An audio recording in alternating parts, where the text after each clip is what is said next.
तेल्हारा शहराजवळील शेरी फाट्यावर रविवारी झालेल्या भीषण अपघाताने संपूर्ण परिसर हादरला। दुचाकी आणि आयशर वाहन यांच्यात झालेल्या जोरदार धडकेत 3 अल्पवयीन मुलांचा दुर्दैवी मृत्यू झाला। या अपघातात दर्शन रामेश्वर वैष्णव वय वर्ष अंदाजे 16, साई रामेश्वर वैष्णव वय अंदाजे 12 वर्ष आणि गणेश दीपक आपतुरकर वय वर्ष अंदाजे 16 यांचा समावेश आहे। अपघात इतका भीषण होता की 2 मुलांचा जागीच मृत्यू झाला, तर गंभीर जखमी झालेल्या 3ऱ्या मुलांचा तेल्हारा ग्रामीण रुग्णालयात दाखल करताना मृत्यू झाला। मृतांपैकी दोघे सख्खे भाऊ असल्याची माहिती समोर आली आहे। घटनेनंतर आयशर वाहन ताब्यात घेण्यात आले असून ते तेल्हारा पोलीस स्टेशनमध्ये आणण्यात आले। तिन्ही मृतदेहांवर तेल्हारा ग्रामीण रुग्णालयात शवविच्छेदन करण्यात आले।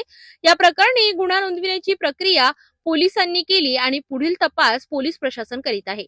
ही तिन्ही मुले माळेगाव येथील असून तेल्हाराकडे येत असताना हा अपघात घडल्याची प्राथमिक माहिती आहे।